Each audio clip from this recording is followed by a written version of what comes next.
연중 마지막 주일은 그리스도 왕 대축일로 마무리가 됩니다.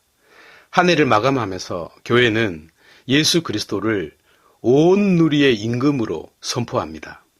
그러나 세속적인 의미의 왕이 아니라 사람들의 마음으로부터 존경받는 그런 왕으로서의 의미입니다. 당연히 그분을 따르는 이들은 그분의 이 모습, 곧 그분의 생각과 마음과 말씀, 온 존재와 온 실존의 모습을 샅샅이 살피고 본받는 자 되어야 하겠습니다.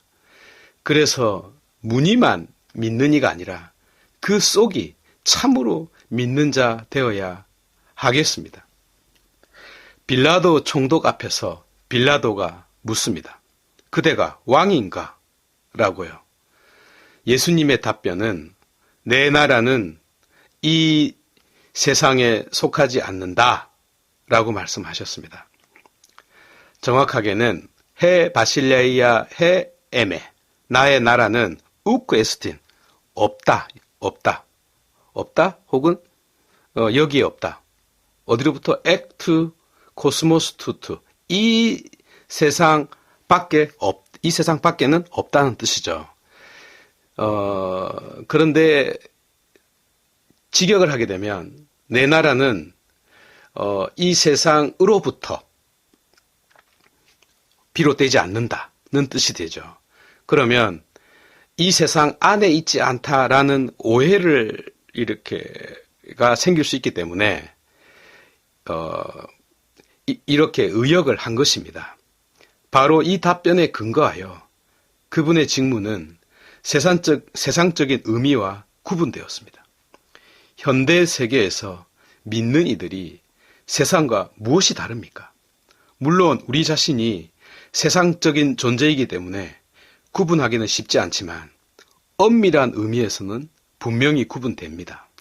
separate 된다. 우리가 자르다, 구분된다는 말이 축성되었다는 말의 의미가 된다는 것을 생각한다면 속된 것과의 구분, 세속적인 삶과의 구분, 곧 그리스도의 나라가 이 세상에 속하지 않듯 믿는 이들이 살고 있는 나라는 그리스도께서 다스리는 나라이어야 하는 것입니다.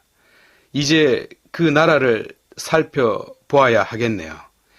어디에 있으며 어떤 나라일까요? 애시당초 이 축일이 제정된 이유가 이 세상에 전쟁과 폭력이 난무하던 때였고 힘있는 국가에 의한 압제와 살육이 자행되던 시대였습니다.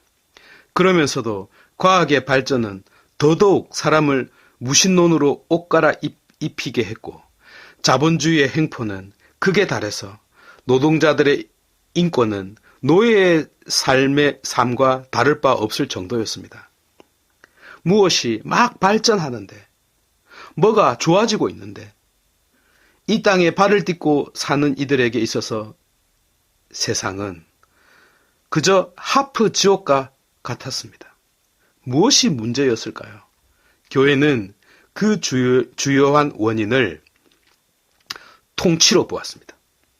도대체 누가 통치하는가? 누가 어떻게 다스리는가에 따라 현실이 결정되고 있었습니다.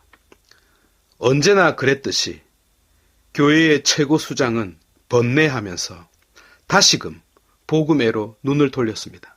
그리고 오늘 빌라도와 마주 서 있는 한 피고인에게 집중했습니다. 왜냐하면 심판하는 총독은 안절부절 못하고 있고 선고를 받고 있는 예수는 참으로 평화롭고 당당하고 자유로운 모습이었기 때문이었습니다. 보시면 누가 누구를 심판하는지 모를 정도입니다. 도대체 이 힘이 어디에서 나오고 있습니까? 바로 그분의 존재 깊은 곳에서, 그분이 서 있는 나라 한가운데에서, 그분의 저 내면에서 이 강렬한 힘이 쏟아지고 있었습니다. 이 세상과 다른, 완전히 다른 그분의 생각과 마음에서 이 힘이 비롯되고 있었습니다. 교회조차 오랜 세월 이 점을 보지 못했습니다. 아니, 보았지만 그것이 무엇인지, 얼마나 중요한지 감을 잡은 사람은 그리 많지 않았습니다. 결국 모든 것을 잃고 나서야, 소를 잃고 나서야 외양간을 고치기 시작했습니다. 그나마 얼마나 다행스러운 일인지요. 우리가 그동안 무엇을 보지 못했습니까? 아니, 계속 보고 있었습니다. 글귀만 보고 있었습니다. 그 본질을 살아내지는 못하면서 말이죠. 예컨대 우리 지세포 성당에 들어올 때 겸손과 순종이라는 문구를 매번 보지만 정작 우리가 그렇지 못한 것과 같은 이치입니다.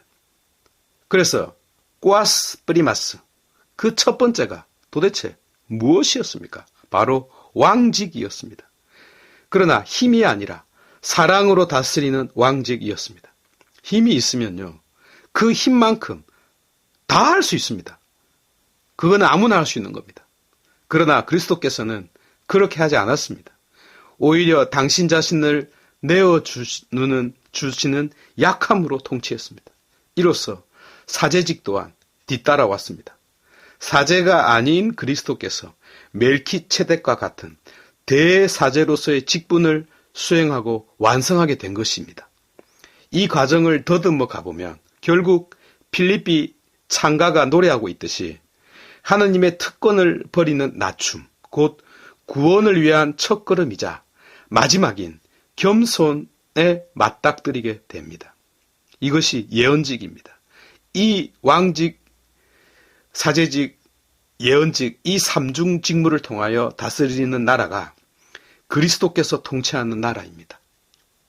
여기에 속해 있는 자는 외적으로가 아니라 내적으로 그분의 통치를 위임받는 자들이어야 합니다.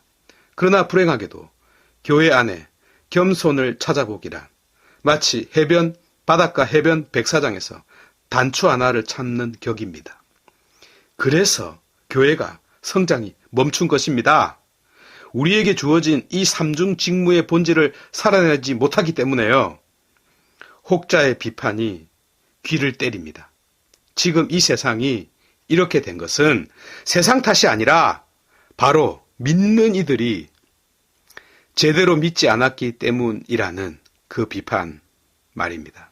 여러분, 무엇을 마무리한다는 것은요, 처음부터 끝까지의 그 전부와 핵심을 요약하는 것입니다. 교회가 스스로 뼈를 깎으면서, 아니 2000년의 와신 상담을 통하여 얻은 마지막 교훈을 전하고 있으니 결코 가벼이 듣지 않기를 바랍니다.